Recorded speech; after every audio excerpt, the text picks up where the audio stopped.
우리가 해마다 새해가 되어지면 대통령이 신년 메시지를 전하죠. 그리고 신년 메시지를 전한 후에 기자회견을 합니다. 나라의 여러 상황에 대해서 기자들이 대통령에게 질문을 던지고 대통령이 거기에 대해서 답을 합니다. 올해도 어김없이 지난 월요일 날 대통령의 신년 기자회견이 있었습니다. 기자들은 대통령에게 물었고 대통령은 기자들에게 또 국민들에게 답을 했습니다. 제가 왜 이런 이야기를 하냐면 하박국서의 전체 구조가 바로 그런 구조로 되어져 있습니다. 하박국서의 전체 주제는 고난이라고 하는 주제입니다. 그리고 이 문제에 대해서 하박국이 하나님 앞에 질문을 던져요. 그리고 또 하나님께서 거기에 대해서 답을 하시는 그런 형식으로 하박국서가 구성이 되어져 있습니다. 하박국은 1장에서 집요하게 하나님 왜입니까? 라고 묻습니다. 하나님 어찌하여 그렇습니까? 하나님 도대체 이런 일이 왜 생겼습니까? 라고 집요하게 하박국이 하나님에게 질문을 던집니다. 우리가 지난주에 살펴보았던 3절 말씀이 바로 그 질문이죠. 자, 3절 말씀 우리 같이 한번 다시 읽어보도록 하겠습니다. 시작. 어찌하여 내게 죄악을 보게 하시며 패역을 눈으로 보게 하시나이까? 겁탈과 강포가 내 앞에 있고 변론과 분쟁이 일어난다이다. 자, 이 질문에 대한 답이 5절부터 11절까지 소개가 되어지고 있습니다. 하나님의 답이 5절부터 11절까지 소개가 되어지고 있는데 특별히 5절에서 하나님은 앞으로 너희가 믿지 못할 큰 일이 벌어질 것이다. 그렇게 이야기를 하십니다. 그리고 6절에서는 앞으로 일어날 그 일이 뭐냐면 내가 갈대아 사람들을 일으킬 것이고 그들이 너희들을 심판하게 되어질 것이다. 그렇게 말씀을 하십니다. 자, 하나님의 이 대답을 듣고 하박국이 다시 하나님 앞에 질문이 생겼습니다. 그래서 두 번째 질문을 던지는 것이 오늘 본문에 있는 말씀입니다. 자, 13절을 보면 하박국은 다시 어찌하여 라고 하는 질문을 던집니다. 하나님 어찌하여 그렇습니까? 자, 그러면서 중간에 뭐라고 이야기를 하냐면 하나님이 하박국이 이렇게 이야기를 하잖아요. 하나님 주께서는 눈이 정결하십니다. 눈이 정결하십니다. 그리고 중간 정도 보면 다시 어찌하여 라고 하는 그런 이야기가 등장을 합니다. 자, 이어지는 14절 말씀에도 다시 이 질문이 똑같이 등장을 합니다. 자, 우리 14절 말씀도 같이 한번 읽어보겠습니다. 14절 시작. 주께서 어찌하여 사람을 바다의 고기 같게 하시며 다스리는 자 없는 벌레 같게 하시나이까? 자, 여기 14절도 어떻게 시작이 되어져요?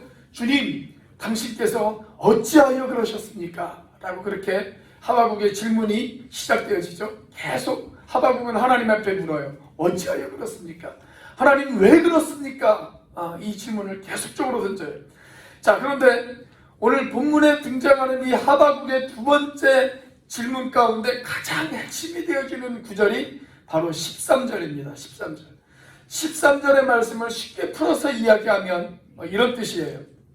좋습니다, 하나님. 하나님, 우리 민족이 죄를 지었으니까 하나님이 거기에 대해서 심판하는 것, 그건 당연한 것입니다. 저는 거기에 대해서는 불만이 없습니다. 우리가 잘못했으면 당연히 벌을 받아야죠.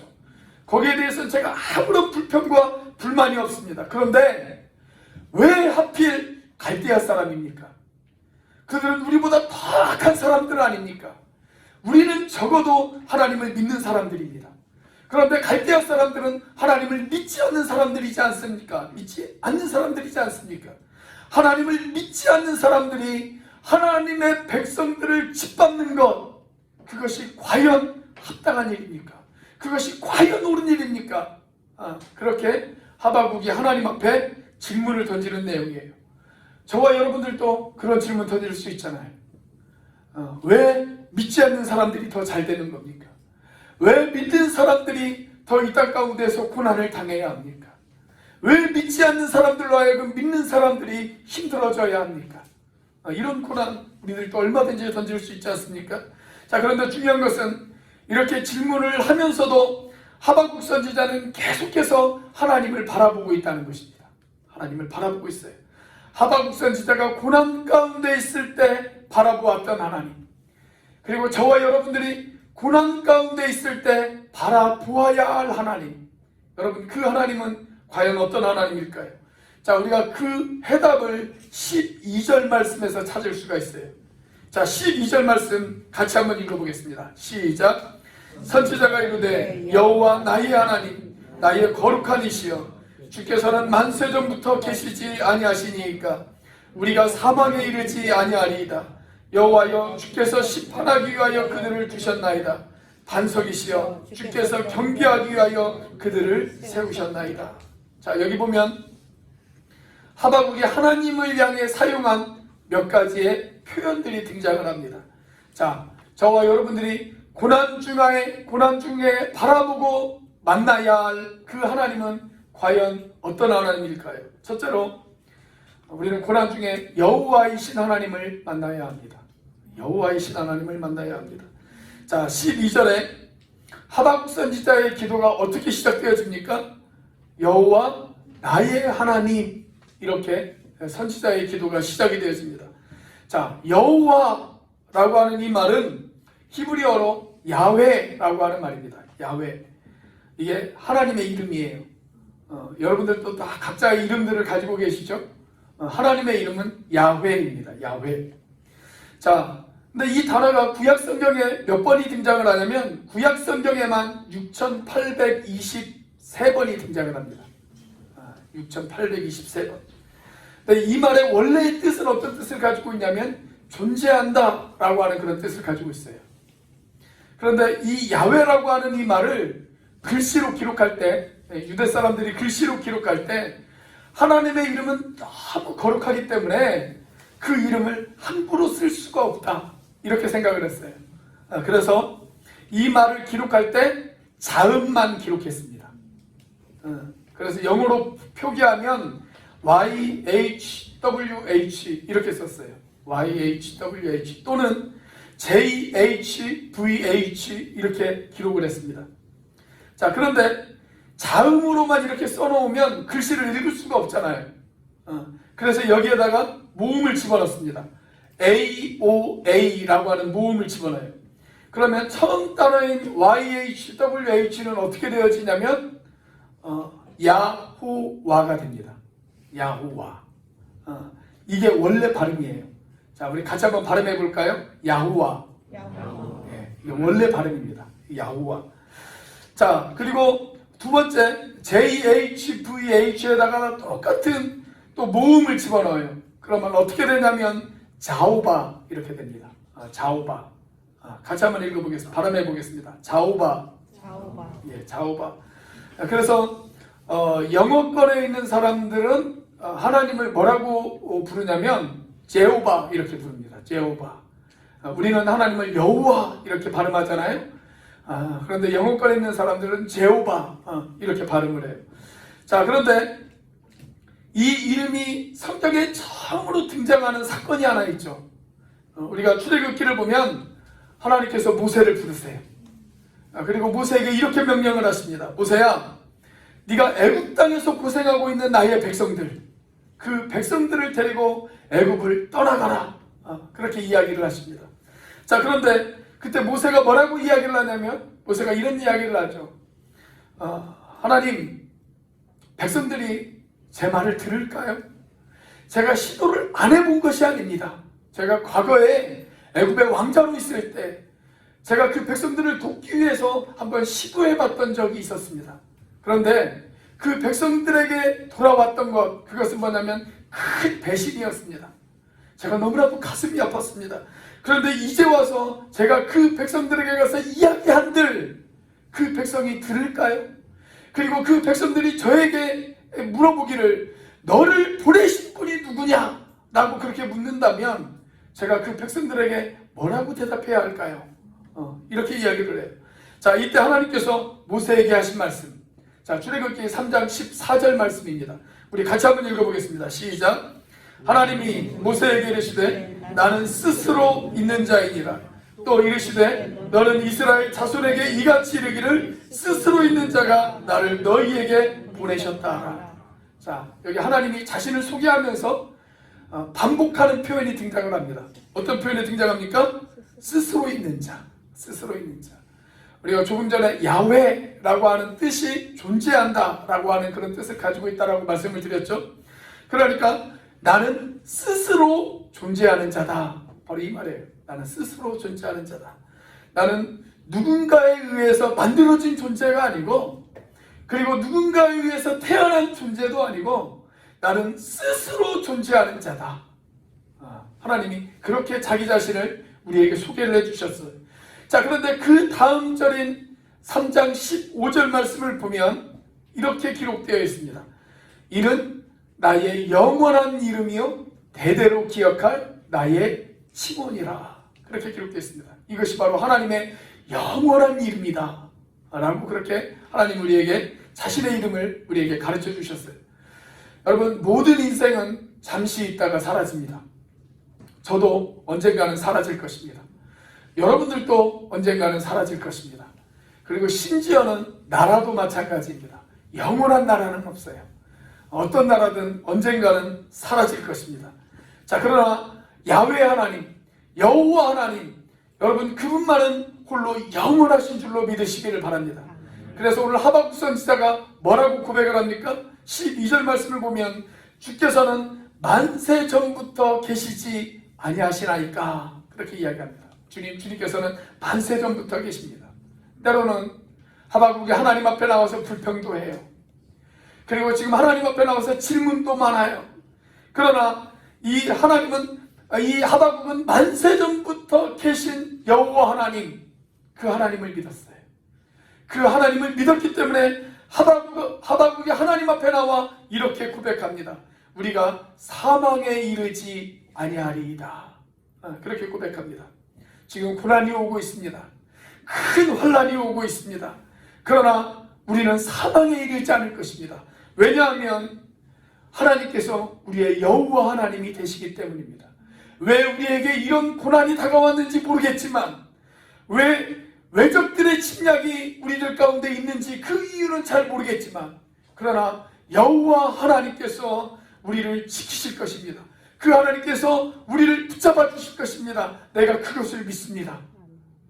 하박국은 지금 그 고백을 하고 있는 거예요. 중요한 것은 이것입니다. 그렇다면 하박국이 고백하고 있는 이 영원하신 여호와 하나님, 그 여호와 하나님이 여러분들의 여호와 하나님이 되셨습니까? 오늘 하박국의 고백이 나의 고백이 되어지지 않는다면 성경에 등장하는 여호와 하나님은 나와 아무런 상관이 없는 거예요. 그 하박국이 고백하고 있는 그 여호와 하나님, 그 여호와 하나님이 바로 여러분들의 여호와 하나님이시라고 고백할 수 있는 저와 여러분들이 되시기를 주의 이름으로 축원합니다. 아멘. 자, 우리가 만나야 할 하나님, 어떤 하나님일까요? 둘째로 거룩하신 하나님을 만나야 합니다. 거룩하신 하나님을 만나야 합니다. 자, 12절 말씀에 보면 하박국이 다시 하나님을 이렇게 고백하고 있어요. 나의 거룩한 이시여 라고 그렇게 고백합니다. 나의 거룩한 이시여. 이 거룩하다라고 하는 말도 히브리어로 카도시에라고 하는 단어를 사용했어요. 그런데 이 단어는 원래 아주 의미심장하고 심오한 그런 단어예요. 이 단어의 의미를 우리가 가지고 있는 말로 다 표현할 수가 없어요.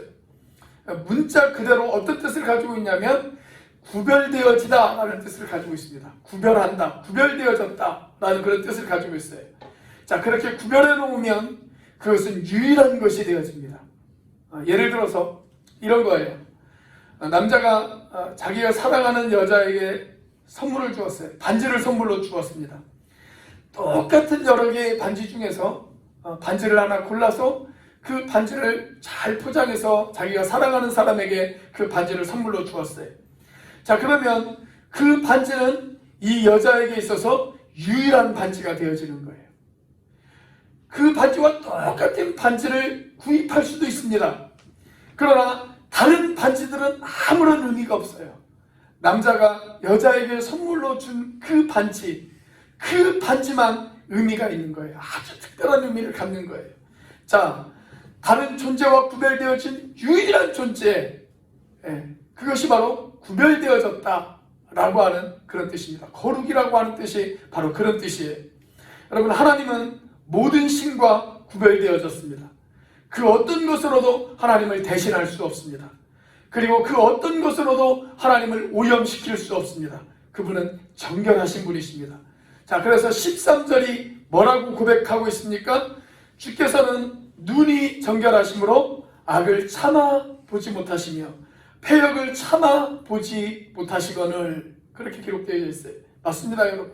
하나님은 거룩하시기 때문에 거룩하지 못하고 정결하지 못한 것들을 그냥 내버려 두실 수 없어요. 거룩하지 못한 것들을 심판하실 수밖에 없습니다. 그래서 거룩하신 하나님은 심판하시는 하나님이시기도 하십니다. 하나님은 심판하시는 하나님이십니다.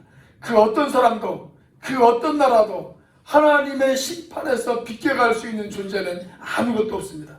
지금 하나님께서 이스라엘 민족을 때리시기 위해서 사용하고 계시는 바벨론도 마찬가지입니다.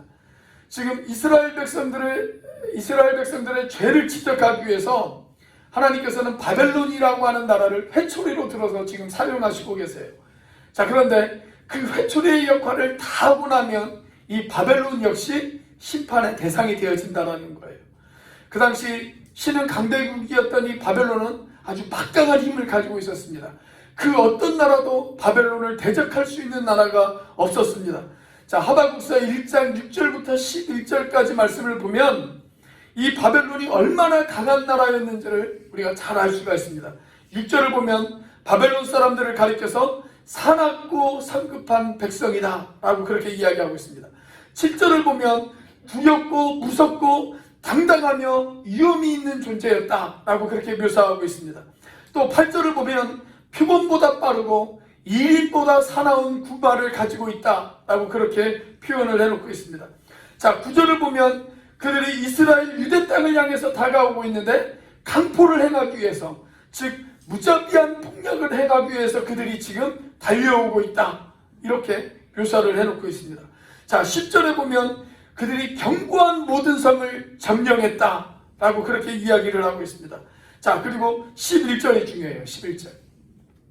11절을 보면 그들은 자기들의 힘을 자기들의 신으로 삼았다, 그렇게 이야기합니다. 한마디로 말하면 나는 하나님보다 내 주먹을 믿어, 이야기예요. 자기들의 힘을 자기들의 신으로 삼았다, 그렇게 이야기하고 있습니다. 자, 지금 이런 나라가 이스라엘 땅을 향해서 달려오고 있어요. 이미 이스라엘보다 훨씬 크고 강한 이집트를 무너뜨렸습니다. 그리고 지금 유대 땅을 향해서 달려오고 있습니다. 그러나 여러분, 이렇게 강한 바벨론도 결국 하나님의 심판을 비껴갈 수 없다라고 그렇게 성경은 이야기하고 있어요. 여러분, 인류 가운데 보면 수많은 제국들이 일어났어요. 그러나 그 모든 제국들은 다 무너졌습니다. 아시리아가 무너졌습니다. 바벨론이 무너졌습니다. 이집트가 무너졌습니다. 그리스도 무너졌습니다. 그리고 로마 제국도 무너졌습니다. 여러분, 인류 역사상 로마 제국처럼 강한 나라는 없었습니다. 가장 강한 제국이었습니다. 그러나 이 로마 제국이 결국은 무너졌어요. 여러분, 로마 제국이 그 당시에 어떤 나라나 어떤 도시를 침략을 하게 되어지면 반드시 했던 것이 하나가 있어요. 그게 뭐냐면 로마의 황제를 신으로 숭배하도록 강요하는 일을 했습니다. 오늘 본문에 등장하는 표현처럼 자기들의 힘을 자기들의 신으로 삼았어요. 그러나 결국 그 로마 제국도 무너졌어요. 하나님이 그거 제일 싫어하시거든요. 그래서 그 로마 제국도 무너졌습니다. 자, 그런데 하나님께서 이렇게 불신자들만 심판을 하실까요? 하나님을 안 믿는 사람들만 이렇게 심판하실까요? 이 하박국서의 중심 사상은 뭐냐면 하나님은 하나님의 백성들마저도 심판하신다라는 거예요. 하나님의 백성들마저도 심판하신다. 물론 심판의 의미가 달라요. 하나님께서 불신자들을 심판하실 때 그 심판은 어떤 심판이냐면 멸망의 심판이에요. 그런데 하나님의 백성들을 심판하실 때 심판은 어떤 심판이냐면 정신 차리라고 하는 경계의 심판입니다. 경고의 심판이에요. 제가 어릴 때 제가 잘못을 하면 저희 어머니께서 저에게 회초리를 드셨습니다. 여러분, 회초리의 역할이 뭘까요? 회초리의 역할은 제가 저의 잘못을 깨닫게 하는데 그 회초리의 목적이 있습니다. 그리고 똑같은 실수를 다시는 범하지 말라고 하는 경고의 의미도 담겨져 있습니다. 자, 그 목적을 이루었다면 회초리는 어떻게 되어질까요? 회초리는 그냥 버려지는 거예요. 저희 어머니가 저를 회초리로 때리셨지만 저희 어머니는 회초리를 사랑하시는 것이 아니라 저를 사랑하시는 겁니다. 마찬가지예요.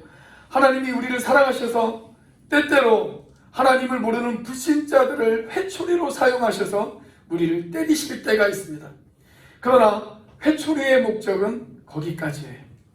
거기까지입니다. 그 목적을 다하면 결국 심판의 날에 아구기에 던져질 불쏘시개의 역할밖에는 되어지지 않을 것입니다.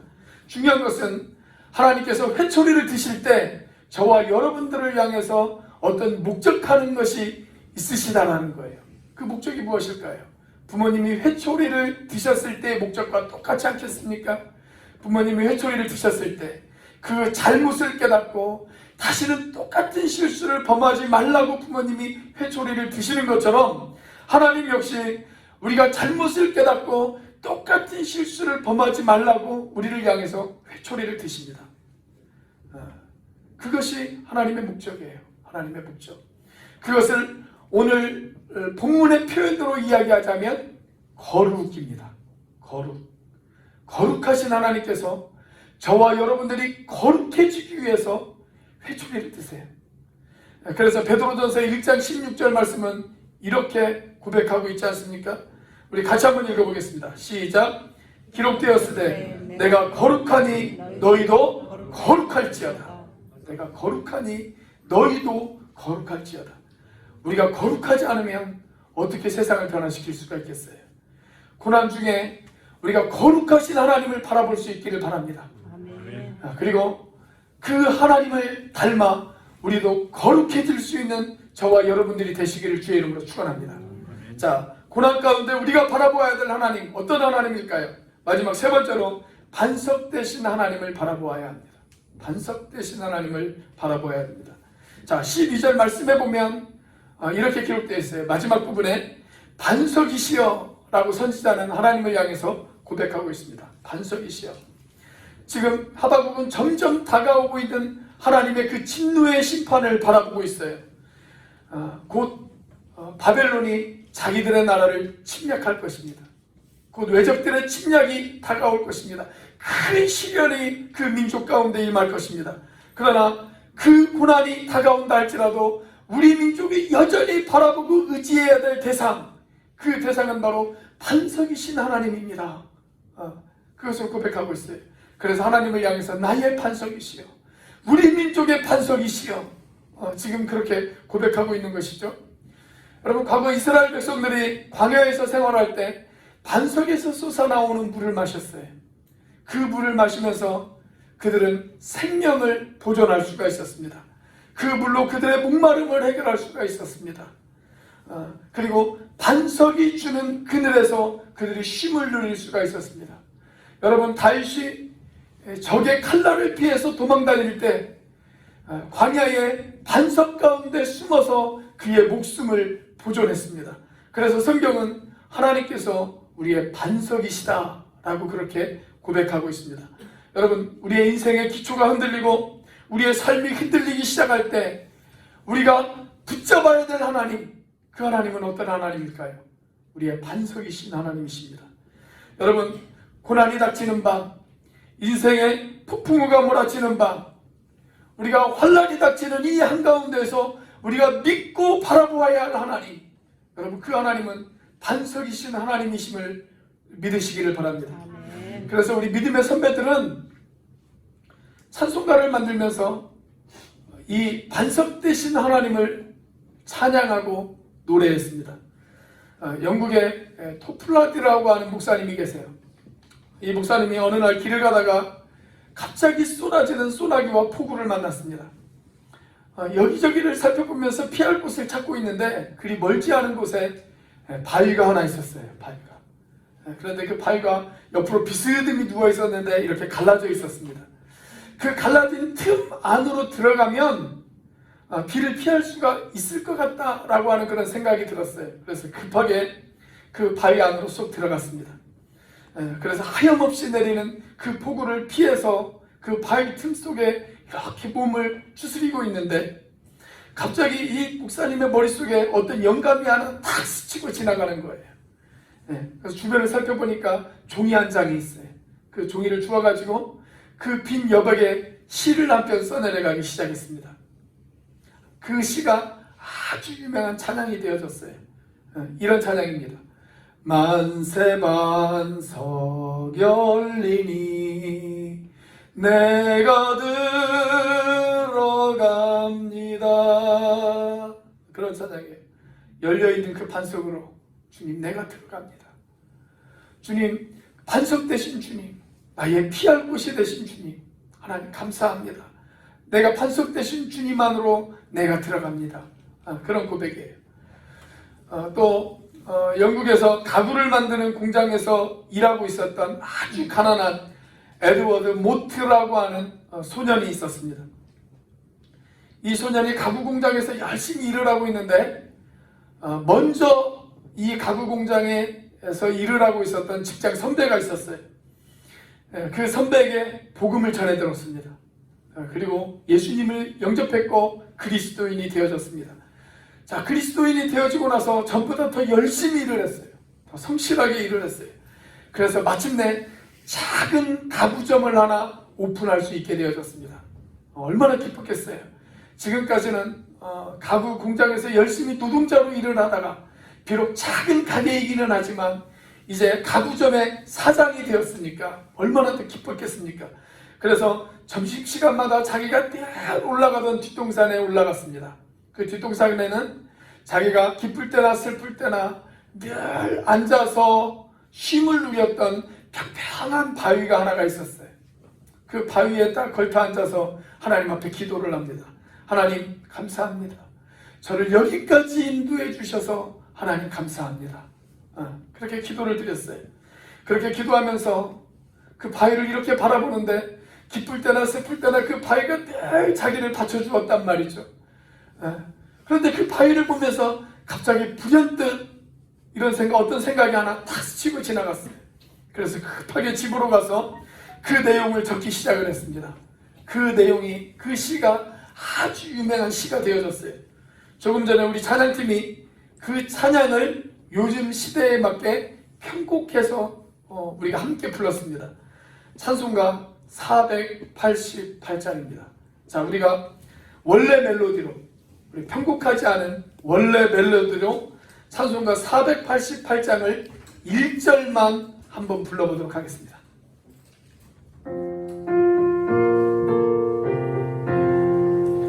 이 몸의 소망 무언가 우리 주 예수뿐일세.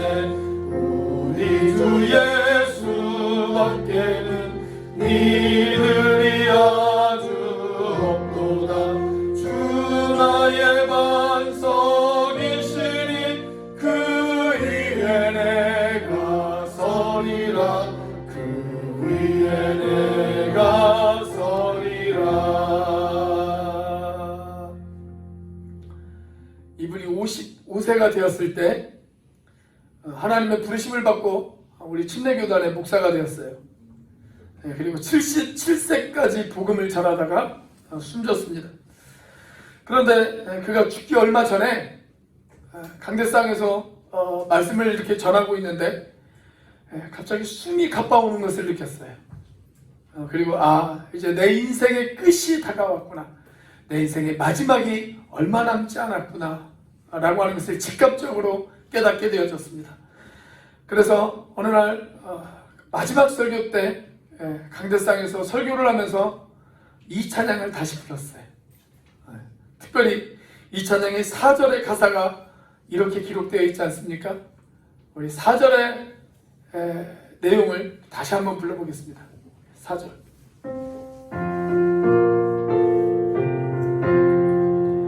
바라던 천국 올라가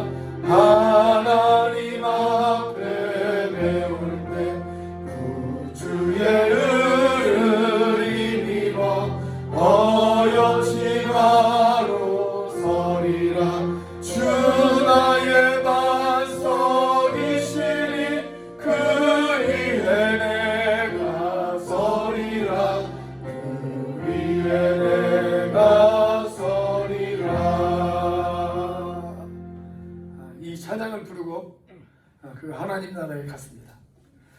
여러분, 가장 중요한 질문은 이것입니다. 수많은 것들이 우리들의 마음을 찢고 우리들을 흔들리게 하는 이 세상, 폭풍우가 몰아치고 비바람이 불어치는 이 한복판 가운데에서 여러분, 하나님께서 여러분들의 반석이 되셨습니까? 여러분들은 지금 그 반석 되신 하나님을 의지하고 계십니까? 그 하나님이 나의 여호와 하나님이 되셨습니까? 오늘 이 하박국의 고백처럼 하나님 앞에 질문도 많고 하나님 앞에 불평도 많이 있지만 그러나 여전히 그 하나님을 여호와 하나님이라고 고백하고 계십니까? 그 하나님이 여전히 여러분들의 거룩한 하나님이 되어져서 그 하나님을 따라 거룩하게 살려고 노력하고 계십니까? 그 하나님이 여러분의 반석 되신 하나님이십니까? 그 하나님을 만나는 저와 여러분들이 되시기를 주의 이름으로 축원합니다. 아멘. 기도하시겠습니다.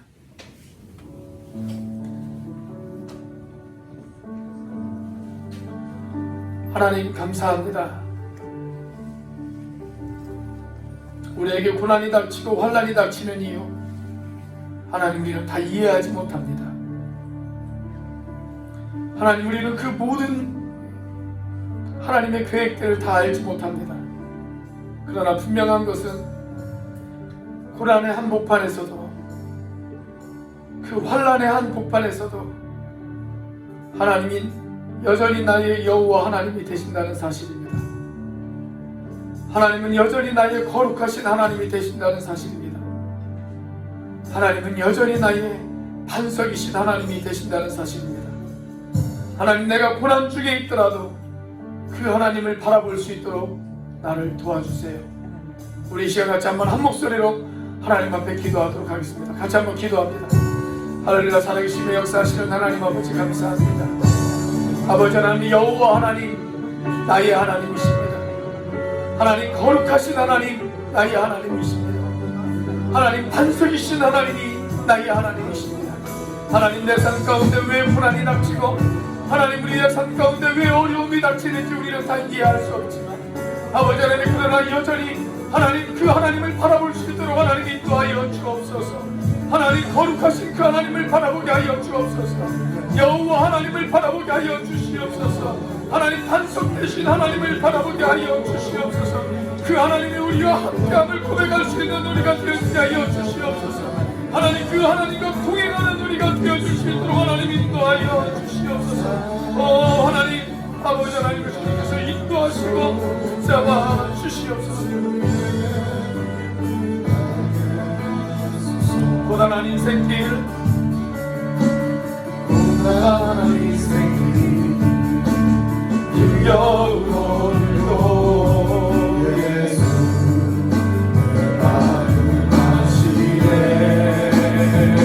마음하시네. 지나간 앞으로 마주할 세상도 예수 내 마음하시네. 하루를 살아도 하루를 살아도 기쁨으로 가리 예수 늘 함께 하시네.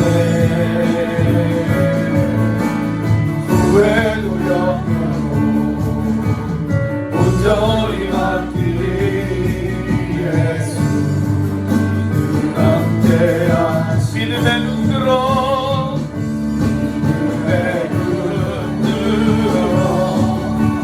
주를 보리 이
말씀을 가슴에 새깁니다. 나의 여호와이신 하나님, 거룩하신 하나님, 나의 반석이신 하나님, 하나님, 우리가 걸어가야 되는 인생길이 고단한 인생길이지만 여전히 힘겨운 오늘이지만 하나님, 그러나 믿음의 눈을 들어 주님을 바라봅니다.